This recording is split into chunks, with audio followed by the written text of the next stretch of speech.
I'm trying to figure out if I do that European tax rebate thing. You don't want to get nabbed at customs. I have a friend who, I mean, he was not smart about it, but he literally was going through with like a luxury, like shopping bag. They nabbed him at customs and they took away his global entry for like 2 years. Not only did he get whacked with the charges and the fine, but they took away his global question entry. I had is how the database is connected. So when you go to that blue place and get your 10% back on all your European purchases, and and it's X amount of money, and then you go to customs and they say, did you spend more than whatever the paltry amount is that you can spend? I think it's $800. And you say, nah, I didn't really buy anything. And then they're like, click, click, click. Well, you just got $5,000 back, or you just got money back on $5,000 worth of purchases. That, how does that work? No, the way I actually looked into this because I was worried that my Laura Piana, fake, real Laura Piana shoes would get nabbed in there. I was a little paranoid about losing global entry. Number one is they look for patterns of you go to Dubai like every month and come back.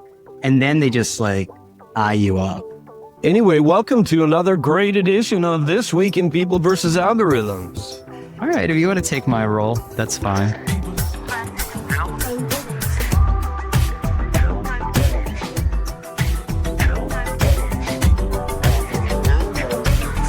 Welcome to People vs. Algorithms, show about detecting patterns in media, technology, culture, money, people affairs. Troy Young is joining us on this really long vacation that's stretching into a sabbatical. Where are you now? I am in Rome. Rome. We can get to that later. Alex Schleifer is in his bunker, and he's mad about it. I'm not mad about it. He's having Sam Altman and Peter Thiel over to dinner. Yeah, he was in my hot tub. Yeah, no, they've moved on from the hot tub. It's all about the sauna. By the way, did you see that Sam Altman apparently had an accidental GLP-1 overdose and he ended up in the hospital just like staring at the ceiling with no desires? Is that How true? do you know this? What? I don't know. Was he ever? I don't know. Was he ever chunky? I don't know. He went to some compound pharmacy. I think, Alex, you can speak to this better than me. It seems like there's a lot of biohacking in those circles. So I think it's just normal. I think everyone's on peptides and GLP. Yeah. It might have been the wolf pack or some other type of muscle building peptide thing. I don't Or something understand. to change the color of to make his skin golden. I feel like I should get connected because everybody's starting to look like totally ripped and chiseled. And it's not happening to me. I can tell you that. I don't have the good. Have you ever worked out? Yeah. That might be part of it. Once or twice. Well, you're in the phase where you're eating a lot of chicken nuggets off like plates, right? What? I didn't have kids. The parenting my phase. understanding was that parents gained weight like just because they finished their kids' chicken nuggets. Yeah. I mean, that's definitely happening. Everybody's biohacking here. It's hard to keep up. When you talk to an actual doctor, they tell you these things are bad, but I guess you can find, other doctors that will prescribe you these things. So You'll find doctors who can play Do you ball. want for more, Alex, from your body? Yeah. Especially now that my shoulders messed up. because Peptides I are good for that. fell out of a BPC tree. 157. You should do that one. Oh, you seem to be. So Troy's the one you should be talking to, Brian. That one, you just take it, inject it. You can get it. They've only tested it on rats, but it's fine. I can't believe injectables are a thing. I wouldn't think that people would be comfortable People are with so ready to- self-injection. People are so ready to inject themselves. All right, let's get it. Troy, I'll do you do have any highlights from your European excursions? Plenty. I know you had updated field notes with the predictable day 5, 6 of a European vacation where you're ready to defect at the nearest consulate. I'm not ready to defect. I did find it amusing that Renaissance gentlemen owned monkeys, and that was proven in someone had shown me some art that showed an aristocrat with a monkey. So, Alex, I guess that's what inspired your family to get the monkey. It's been a great trip, Brian, and I thought you wanted me to maybe get into it a little bit for a good product that I'm happy to talk about. Okay, we can. That's a good way to get people to stick around. Yeah. Good strategy. We were early yet again. The meme has continued with the booing any mention of AI. at graduation speeches. If you are giving a graduation speech, I wouldn't go down the AI path. The kids are now booing it. Eric Are you Schmidt, sure they weren't just booing Eric Schmidt because he's so booable? No, there was another incident. There was Three another makes a one. trend. University of Central Florida kicked this off.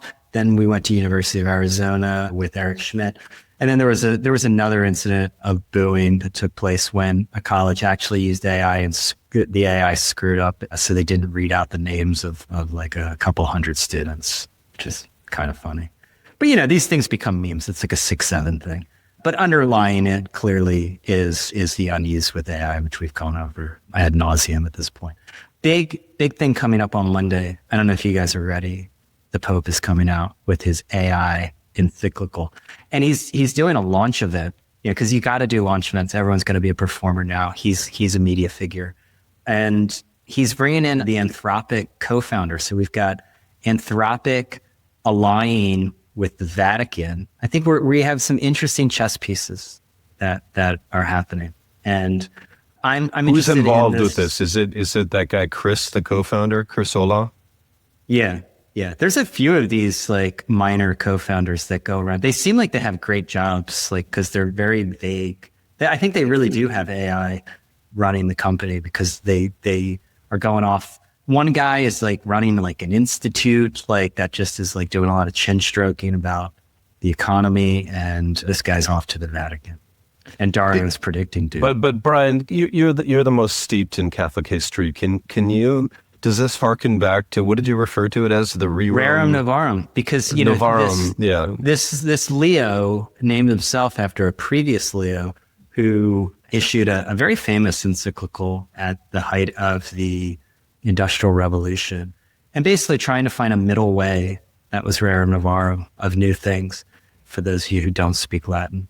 And that was basically trying to find a middle way between the rampant extractive capitalism of the Industrial Revolution and socialism. There was no mention of it at the Vatican. I was there day before yesterday, and I saw nothing. They didn't bring you up to speed? No. I waved at the Pope's residence, and he didn't wave back. Wow. That sounds like Chamath complaining about Biden not calling him to the White House. If only they knew. I know we kind of hand waved around it, but the AI stuff last week, and I've heard some comments about that. Troy was very dismissive about the idea that people didn't like AI.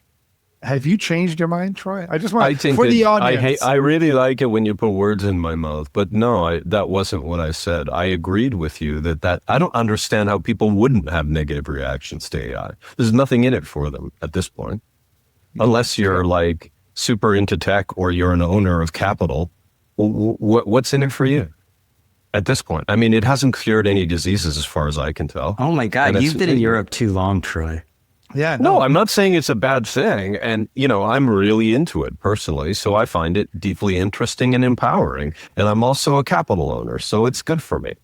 But for most people, I'm not, there's not a lot of reasons at this point to be enthusiastic about it. I mean, the guys on All In keep talking about this being a messaging issue.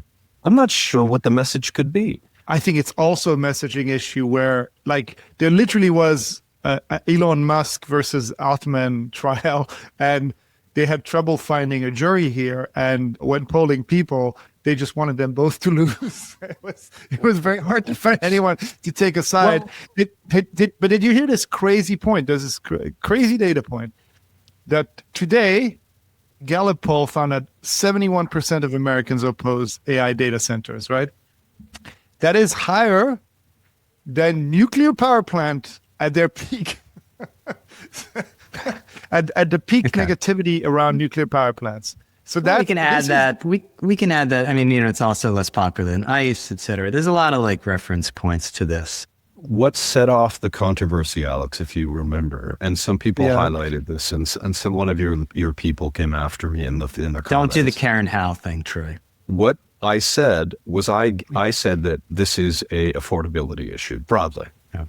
And I said that there are a lot of problems that are unrelated to AI, at which point you guys attacked me both simultaneously for being for daring to put forward some kind of policy idea, I think is what you said. And you laughed at me. Yeah, you booed me. You booed me. You and Eric Schmidt. You and Eric Schmidt are definitely the victims here, for sure. Yeah. Okay, well, I just wanted to check. Do you know Eric Schmidt has a 27-year-old girlfriend? By the way, what? You checked in. You know Eric Schmidt has a 27-year-old girlfriend? Wasn't he he said married? several of them. No. He's a philanderer. He has an open marriage. Okay. I think that's well known. I'm not breaking news. I didn't know that.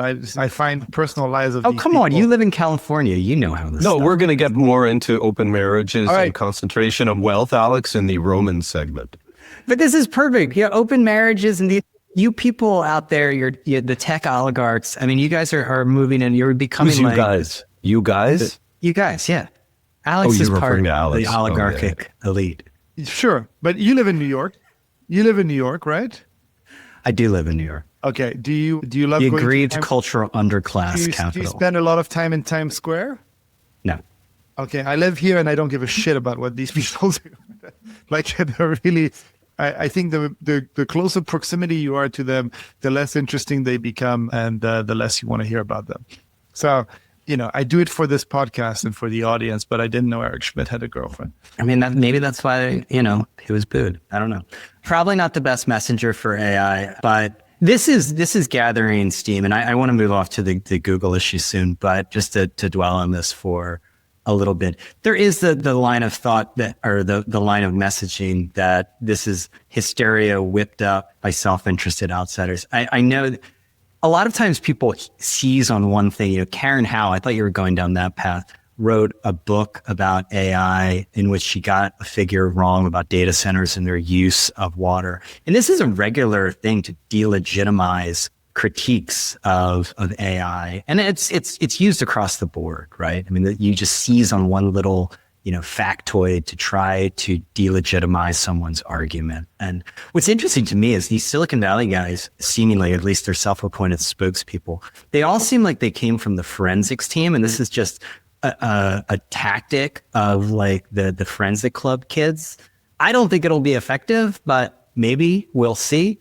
I don't know. It's not going to be effective. I mean, I think just to clarify, the water use thing is a popular talking point. It is actually mostly false because the water use stuff, the data with AI out there is vastly exaggerated.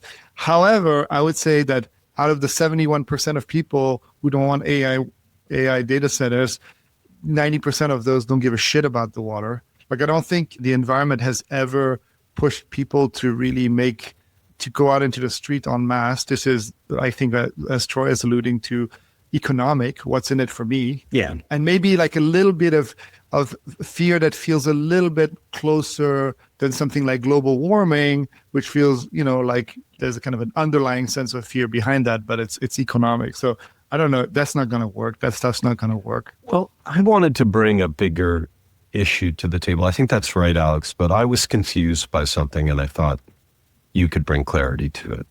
Why don't we start with the foot in the mouth award of the week, where sort of the speckled digital media guru dude, what's his name, Brian? Steve Rosenbaum, was accused of this egregious act of professional Harry.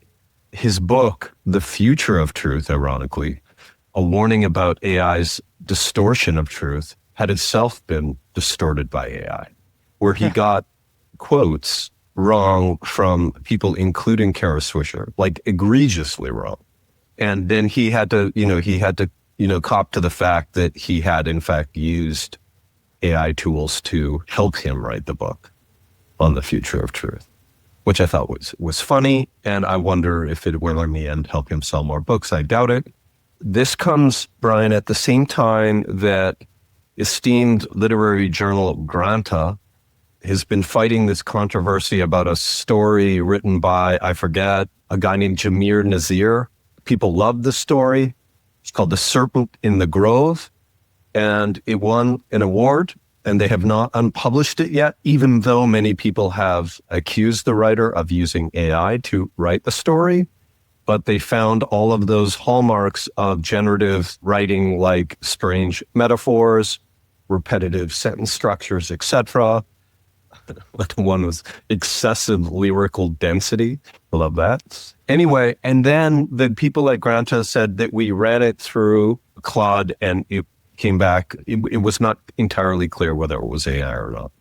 And then I was just wondering about what I referred to, and this is what I want to get your take on, Alex, is let's call this part the Steroid Olympics. And it's sort of like enterprising people use AI as a trusty creative partner. This was considered sort of treasonous. Soon it will be the norm, or it is increasingly and fast becoming the norm that we're augmented in some shape or form. And I can't really see a way around it. Ultimately, creative product, like if you run it out to the end, I'm not sure what happens other than we have to change the kind of creative ingenuity that we applaud, right? Like this is the Academy for best prompting, or, providence becomes detached somehow ultimately from creative product because no one's sure who wrote what. How does it play out when it gets so good at augmenting your creative output that it's impossible to distinguish what is handcrafted from what is either machine-made or machine-assisted? I think we're already there. I mean, I can't imagine that a lot of the stuff that we're reading right now isn't AI assisted in some capacity. So I feel like, I don't know, I think the conversation isn't very nuanced because artists don't want to say it. It's very hard to prove that you've written any one of these words, There is a book that just came out that just won. There was a single line without any punctuation, I think, right? And so people are trying kind of new formats to make sure that they don't look like AI. I don't think that was the intention, but I think these things are resonating. I think art has always been, Andy Warhol said, like, is what you can get away with. And what can you get away with? Well, you definitely can't get away with fucking fabricating a Kara Swisher line. That's for sure no. A lot of the stuff that AI does is just bad writing that is not compelling. And also, I don't see why you couldn't, create a outline of a book with AI where you drop all the ideas and then fill in the rest and humanize it in multiple passes. That's what, you kind of do, like something like a reverse edit where you go through. So at the end of the day, some people are going to get away with it. I can't imagine that right now, a lot of the stuff that we're reading hasn't been touched by AI. I think when it's egregious is when it just feels like, well, you just dropped a prompt in there and you pooped out a book, right? And and it's obvious, right? The same way it would be with any type of music, But, like there's a Gorillaz, the band Gorillaz has a hit song, and the main line behind that hit song is the demo setting on a Casio synthesizer. Sabrina Carpenter had a hit song, and there were two samples that were picked up on a website spliced together. Like, I think these tools are going to be used and they're going to get better, but to have a hit, to make a media product that will sell, you need to create something new and surprising. And by definition, these tools are mostly rehashing what existed before. So unless the human in the loop isn't pushing it and isn't massaging it to turn it into something spectacular and new and refreshing and something that people want to buy, then it's not going to succeed. But I think that's always been the case. I think that the big difference right now is that everybody can write a mediocre book, including me. I could, and what we're seeing is we're going to see a few blips like that of like the odd, like, high profile book or author that gets, or artist that gets kind of pulled out for doing it too noticeably. But I think the real challenge right now that we're having is not really that, and more the fact that a lot of very, very quickly generated AI is flooding all our platforms. Like Spotify is being flooded by AI music. The Amazon bookstore is being flooded by AI books, like romance novels now. There's people publishing hundreds of those a day. And I think that that's that lower end that's really feeling the crunch because they were never competing at kind of a level of artistry that gave them any moat whatsoever. But that's what I think. I don't know if that's the answer you wanted. I don't know. I think Brian will react more bitterly, but I thought it was a great answer. Oh, thank you. I will. No. Look, it's ultimately the output. I think these tools will end up being used as an assistive in the creative process. But, right now there's going to be a lot of like mishaps in it. And like Alex said, I mean, we're seeing a flood of supply. I don't know if there's a demand for a lot of this AI created, AI assisted, whatever you want. To me, it's just excess capacity. And it should raise the value of the more craft stuff. I mean, look, ultimately these professions and these areas are crafts. And this stuff is about mass produced. And yeah, fine. There's a market for food products. Food products are not food, right? And a lot of people eat, majority of their diet are these like processed food products. So I don't understand why this would be necessarily any different, but it should raise the value of handcrafted stuff just because it's by its nature, like I said last week, it's scarce. Just by the fact that it is human made, just because the stitching is done by hand, then it's going to be more valuable in the marketplace. But the majority of all of these platforms will end up being in some way, shape, or form synthetic. Now, I think there's a lot of people who think that people will adapt and it's just about the outcome. I met this week with what they're billing as a creator first AI animation studio. The former TikTok, YouTube, and Disney executives started this. Khosla Ventures backed it. It's called Studio Jadu. And, they're showing me the animations, and it's not like a prompt to video kind of solution. The idea is that it's behind people who have actual like ideas and actual like skills, and this is just enabling them to create the animation. I'm not an animation expert. I'm sure some of this stuff will be good. I know AB loves that AI generated gorilla. Who's that? What's the name of that gorilla? Bandar on YouTube. Yeah. Or is that the Saudi foreign minister? I don't know. The anonymous banker has joined us right on time. Yeah, I was going to ask Troy, like Troy as a former media executive, do you think that and seeing kind of the popularity of AI or the lack of popularity of AI, do you think the platforms will be incentivized to keep pushing AI content because it's better for their bottom line, or is the public going to start asking for platforms that filter that stuff out? They ain't filtering it. I think there will be room for human-only platforms, potentially, right? And I think that ultimately the platforms don't really give a shit. I don't really think of it as like in sort of a conspiratorial framing, like, it's cheaper and, there's more potential to, or there's potential to kind of be more exploitive. I'm thinking about the essay that Cory Doctorow wrote this week about just the sort of nature of, platform optimization to engagement means that ultimately they look for, the most kind of, the best way to kind of find cheap supply and exploit human, dopamine and attention. And I think that's kind of true. I think it's just a system. The system's gonna, I don't really think the system has much of a point of view on this other than, did people watch it? Did they like it? Did they share it? And that's the signal they're looking for. And I think that anytime there's a new wave of, automated content, there's going to be opportunities for the opposite.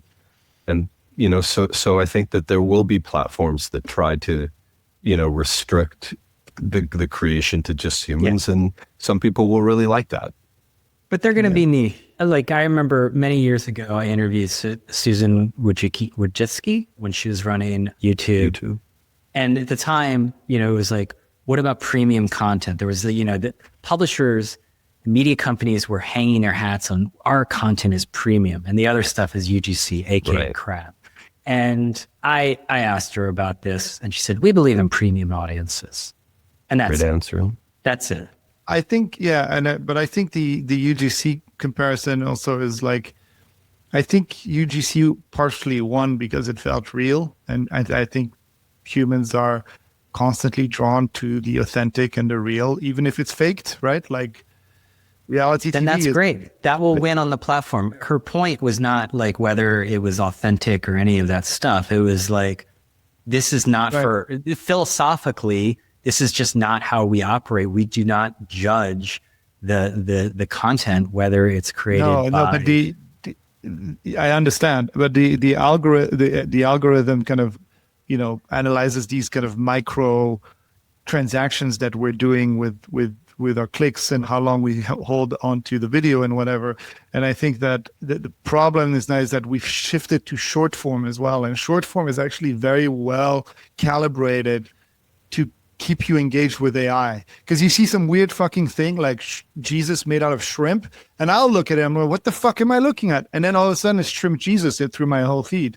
Like I think the algorithms are actually easily polluted by AI because you can generate things that just hijack, our It's kind true. of flight. I think that we risk giving humanity, not giving humanity much credit. And I just was reminded of it last night when my sort of adult children were insisting that we all watch a movie together, and they're kind of smitten with, 80s and 90s rom-coms and wanted to watch, this is probably later than that, but My Big Fat Greek Wedding, because they thought it was comforting and not, and cute and really fun for everyone to watch.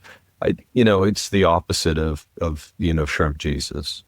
And It so is, but isn't that sad in itself that it's like, they're going towards a nostalgia for an era that they might have not even experienced. I think it is absolutely a response to that. But the past is kind of like the grounding that people go to when they want quality. Like I've had young people tell me, like, I don't know if we've had a good movie in the last 10 years that matches anything that came out in the 80s or 90s. And it used to be shit we used to say, Troy, because we're old and we think that everything that came before was better.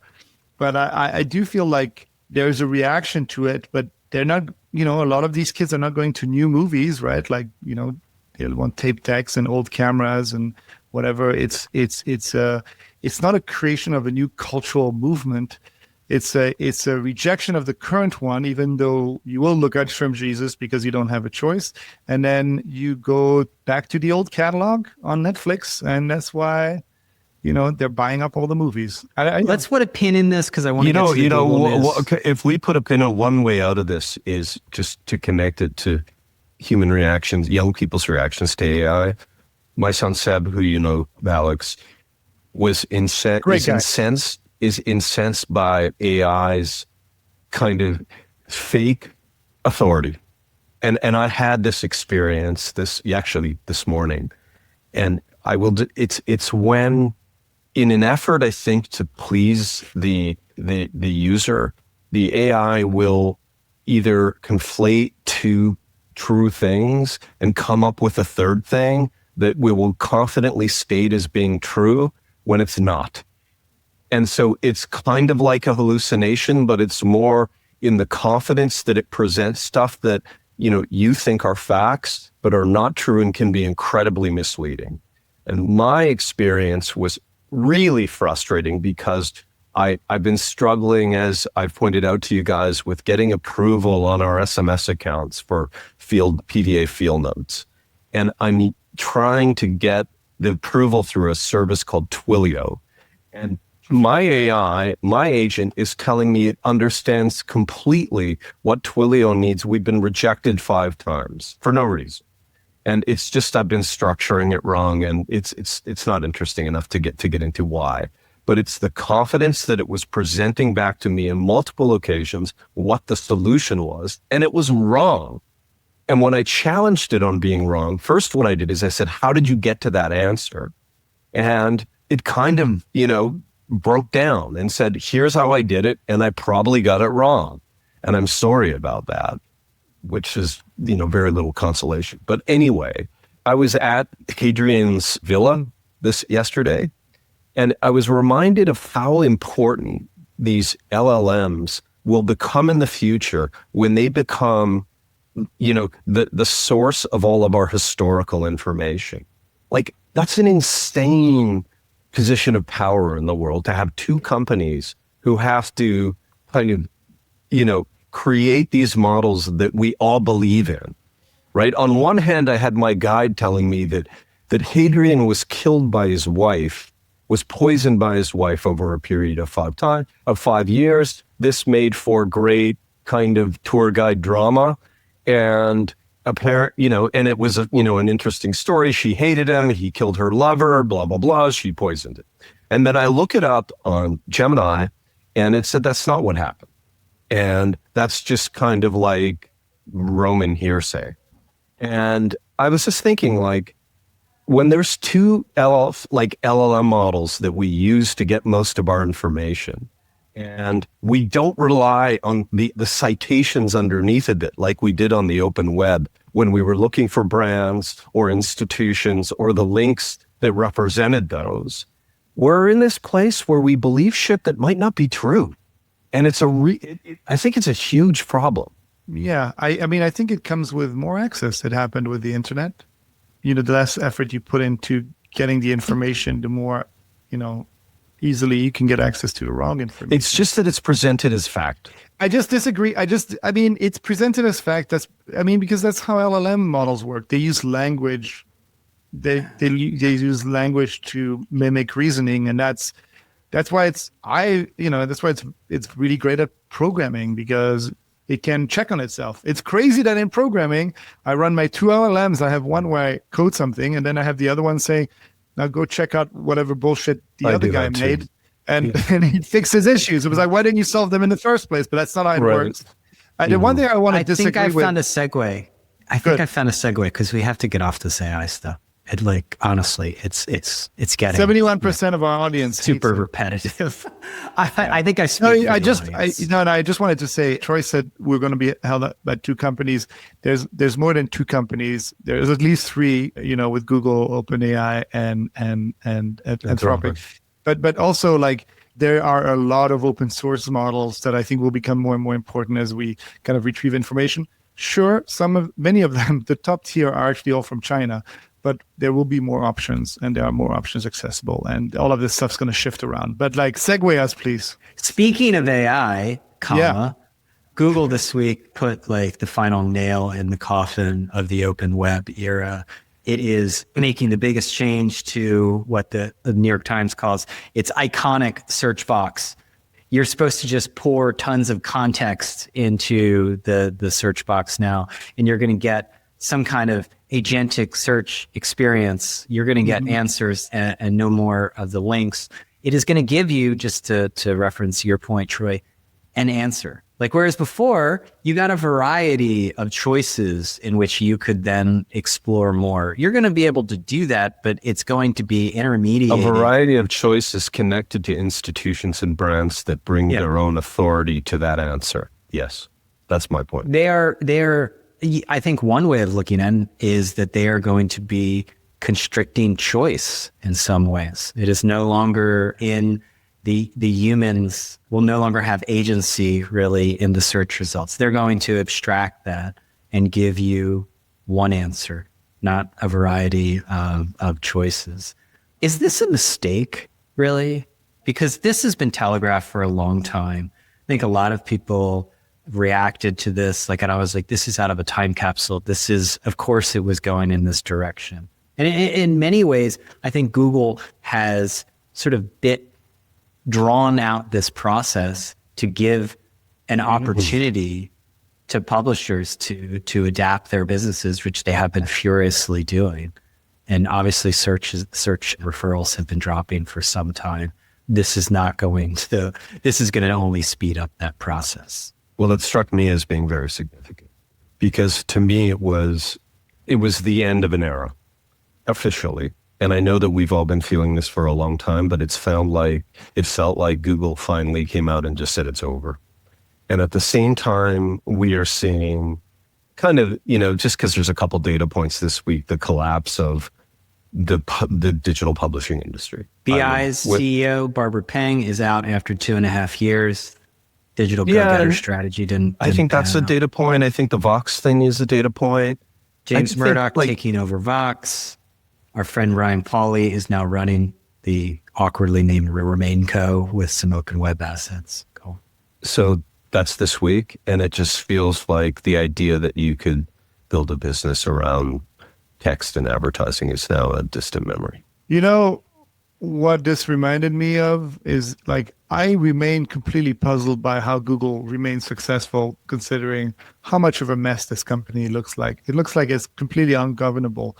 The announcements were all over the place. There were so many different names. Like, I know that the search box... Gemini Spark.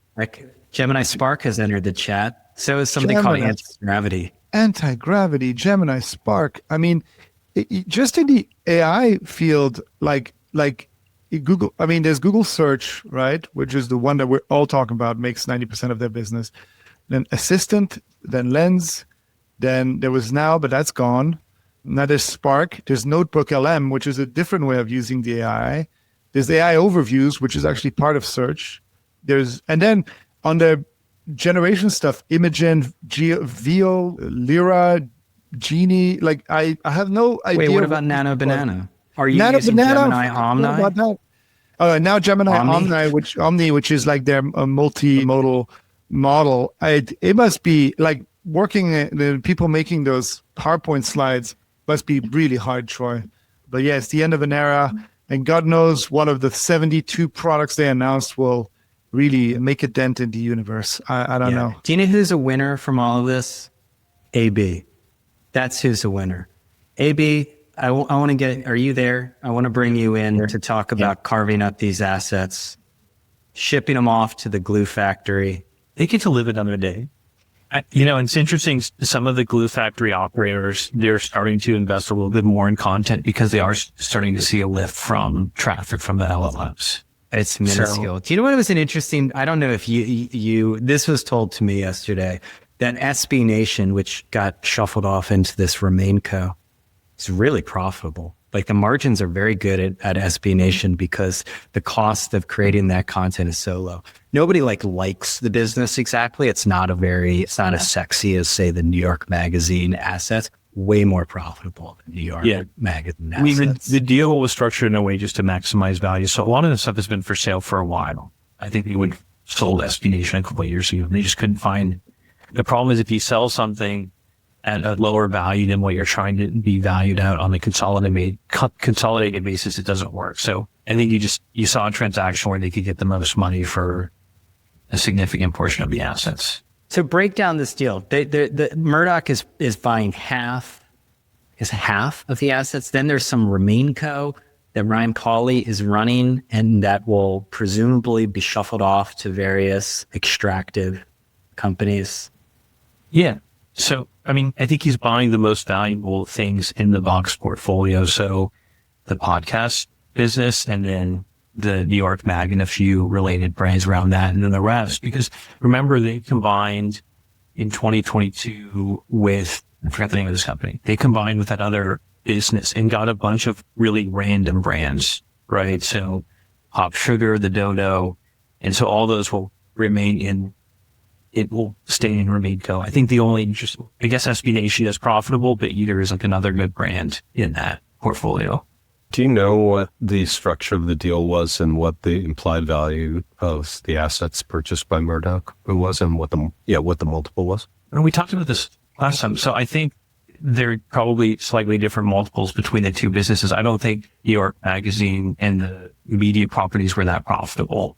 So I think that multiple is in the mid double digits, like between 10 and 20. On the podcast, I think it's a bit lower because that's a more profitable business. So what I've heard is, it's half of the value is going to the media. If you had to split it up and you had to say, well, how much did you pay for the podcast assets? It's about 150. And then you pay 150 for effectively New York Magazine. Is that for the entire business? Yeah. Then why did the New York Times cite it as owning 50% of the entity? Yeah, I think it's for the whole business. So the podcast network and we don't have to do this in real time, but the podcast business and the New York Magazine was valued at $300 million or $600 million. $300 million. I think the rest of the business is probably less than 100 million in terms of value, which is much, a couple of years ago, this combination of assets, like they would have said it's worth over 500 million on a combined basis. Do you have any sense of who sat on top of the pref stack? Penske was the last money in. I don't think they ever really used that money. And then they raised money during the Vice era from a budget from people. Their original goal, even though they never went forward with it, I think when they combined with those other assets was to go public. Yeah. I think one interesting thing that came out, I did this media product forum yesterday. My partner's a WordPress VIP. I had Adam McLean, the chief product officer at People Inc. there. And I think people, we give Neil some flowers on this podcast, and I think he deserves them because, they've done a really good job, all things considered, in navigating this transition and continuing to grow while, this was a business that was almost entirely Google search dependent. And now what's interesting to me, I think this business I'm kind of tired of talking, honestly, about the end of the scale era. The scale era ended a long freaking time ago. And this is just an unfortunate denouement and cleanup. And it's really boring, honestly, because I feel like we're in a time capsule sometimes talking about these businesses. I don't know if you guys feel this way. And it's just moved on from that. And yet there's going to be cleanup, and it's terrible because some people are going to lose their jobs and take haircuts and whatnot. But what's going on at People is what Adam called an inversion strategy. They used to have a centralized playbook. That was the logic of the business. And now they got to look at every single brand and figure out what is the unique equity that this brand has and how can we manifest that in completely different ways. And that's the inversion. You're inverting the frame from media property to something totally different. I saw something about, Southern Living, right? That's outlived its original purpose. They're looking for a GM to run a sweet tea brand that they're going to try to spin out of Southern Living. They were gathering their recipe assets into this My Recipes recipe saving utility. Better Homes and Garden is now, linked up with Walmart to try to, do a licensing strategy with new brands. In many ways, and maybe I'm trying hard to be optimistic, this is way more interesting than the stuff that was going on in this scale and SEO ARB era. This is my hopeful take. Nice. I think it's they're saying they're changing the strategy, but I don't really know if it makes the companies grow or any more valuable. Just back to the deal for 2 seconds. When you think about the values that James Murdoch paid for these businesses, the potential, because he's effectively, as his whole co after he left his dad's company, more focused on culture. And so the reason why there are probably no other people willing to pay this amount is his perception is he has to perceive 2 things of value. One is that he's going to hold this stuff for a much longer period. It doesn't need to return the capital back over 3 to 5 years. And the second thing is he's leaning into, hopefully within his network, it sort of has this positive effect to create additional value. So there's very few of these buyers who are going to, pay 15 times or whatever for a New York mag. You're just not going to find it. And so I think there's a few of these people out there. Brian, you want to talk about the glue? Actually, those guys are anchored to 4 to 6 times EBITDA. And then you have these people that have pools of money from family wealth or other ways of generating money where they're willing to take a longer term view of what a new asset can do.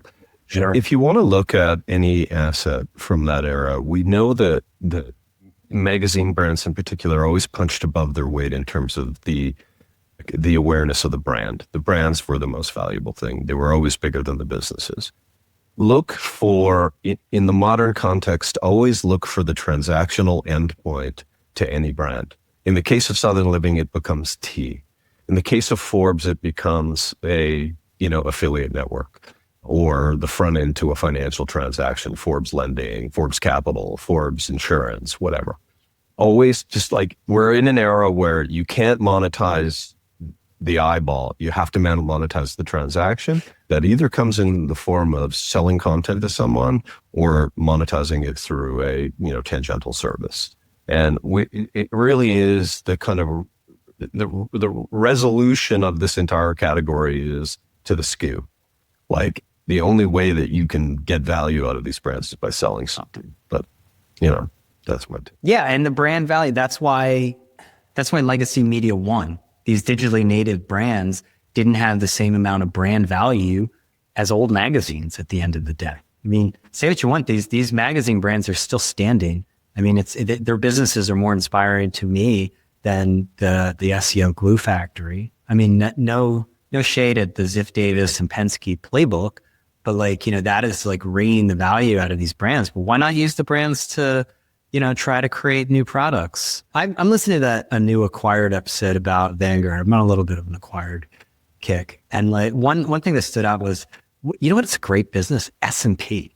They just licensed their brand to like, it's just 500 freaking stocks. You can do that in anything. But they found out that like, they make like $1.8 billion. That's straight they have to the a bottom data line. service, right? I understand that, but just the brand licensing is a massive business. I want to be in the brand licensing business. Can we put PVA on like lunch boxes or Cured meats. something? Yeah. Well, but one thing that I wanted to get to that was on your list, Brian, because I always like your take on these things before I get to good product, and then I have to shuffle off to a Roman dinner. This notion, like, I didn't remember this, but in 2024, Tucker Carlson, did he reveal that he had been physically attacked in a bed by a demon? Yeah. Right? And he had claw marks on his sides. Right. And that was the kind of lead to this story. I think it was in the New York Times about the rise of the supernatural. I know this is one of your favorite topics. I really wanted to get your take on it. The supernatural? I love the supernatural. Well, What's going on? you would share the we are seeing a return, I guess, to, supernatural. Astrology is very hot right now. The comeback of religion is around Catholicism and like Eastern Orthodox, like, the beardy guys who are super woo-woo, not like Protestant stuff. I don't think the Protestants are losing in the marketplace. Sorry. I mean, you had a good run. WASPs, you ran this country. So I think it's like a good, it's at a time when you can't trust reality, like you were saying, like we've been talking about the trust problem when it comes to institutions, but the trust problem has come to reality. People do not trust reality that they see, particularly as it's intermediated through screens and digital technology. And so they're going to grasp at something else to try to come at the truth, particularly when all this AI stuff is challenging a core feature of humanity, which is like, why are we here? Like, what are we doing here? What makes us, unique as creatures? And so, yeah, I can see people gravitating back to the supernatural. Is it more complicated? Yeah. There's this business called Ingenio that's rolled up all the psychic brands that just... Oh, I know them. Yeah. It makes so much money. And yeah, no, that was a good business. 100 million of EBITDA, and it's like Clio, whatever, it's like anti-Clio, just they have astrology.com, don't they? Horoscope.com. Oh yeah. It's a bunch of either static content or services where you get to talk to a psychic. There's always a way. There's always a way. Leave it to AB to connect it to the dollar. AV is going to roll up. All right. Supernatural categories. I got to hop in a sec. So do you want me to do the Roman product? Good product. Italian edition. Okay. So there's a few things, but the one thing that I like, just as a little bit of a setup, I really like it's ubiquitous. You can buy it on any corner in Rome, but it's the Hot Priest calendar. I really want to get a couple of those for some friends back home. On this trip, I did a kind of a touristy thing where I signed up for this pasta making course with some dude, some ex-chef who brought us into. I was surprised by that. I'll be honest with you. I didn't think that was a kind of activation you would do. No judgment. He met us in the square. He had a modest apartment above the square. We all gathered around his table. We listened to the Italians have a weakness for sort of American like soft rock from the 70s. And so we listened to music, and we made beautiful vegetarian ravioli and a sage butter sauce and a nice fettuccine. My family had the best time. It was great. We also went to the Vatican. I've done it before. I think it's top notch. It's maybe the best kind of museum experience one can ever have. The scale, the just, go to the Sistine Chapel, the cathedral, bananas. And then my favorite little Roman restaurant, which is also in the West Village, Roiling. Have you ever been there in the West Village? Yeah. It's like, I think it was originally kind of like a deli-like place, and now they have a full complement of dishes, and it's filled with wine and meats and cheese, and it's an incredible restaurant in Rome. I really, really love it. And they've sustained the quality despite the fact that it's wildly popular. Roiling is so good. But you know what was, let me ask you, best? can I just jump in on that? Let me ask you this, isn't it because this is a pet peeve of mine, of my many pet peeves. Doesn't it suck the fact that you're oh, this is an amazing Roman restaurant, and also I can go to it where I live? Well, you I just can't don't really, because they don't have the same menu in New York, and it's not the same experience. Well, that's what I mean. Yeah. You have these fake, again, with the everything is fake meme, you have these fake versions of real things. Yeah, and restaurants, you go to a fake version. I know this from Miami. There's fake versions of all of these New York restaurants in Miami. Yeah, Carbone and all that. Yeah. Have you been to Hadrian's Villa? Hadrian's estate, Hadrian's Villa. No, it's called Villa I've never Ariana. been to Hadrian's. It's pretty cool. It's about half an hour outside of Rome. It's sort of just below Tivoli, which is that city on the hill. It was the seat of the Roman Empire because Hadrian built this crazy 300-acre estate with dozens of structures on it. And he was intellectual and a wild traveler, and had, examples of Egyptian and Greek and Roman architecture on this. And it was counter to a lot of the real axial symmetry of Roman architecture. So it was this expansive kind of campus that ran through the hills. And it's really, well preserved. It's been plundered over the years, but it really is incredible to think about. I mean, just to give you context, it was he was there between 118 and 138. He was one of the 5 good emperors of Rome. And so he was one of the good guys. He had a little bit of trouble because he had a really young boy toy that pissed his wife off a lot. And he was he met I think his name was Antinius, was the love of his life. He met him when he was, I think, 13, and he traveled all over with him. And he died suddenly in Egypt. And at that point, Hadrian deified him and sent casts of his face all over the empire. Had his wife like that. She didn't like it. That's why the guide had speculated that she poisoned him, although he probably just died of old age. Anyway, what was old age back then? 40? 56 he died at. Oh, that's pretty old.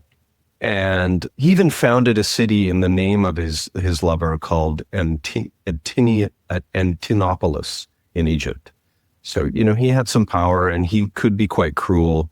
He crushed the Jewish rebellion, and he was known to, kill the odd senator if he was threatened by him. But he was, he actually built the Pantheon. Oh, I love the Pantheon. That's one of my favorite buildings in Rome.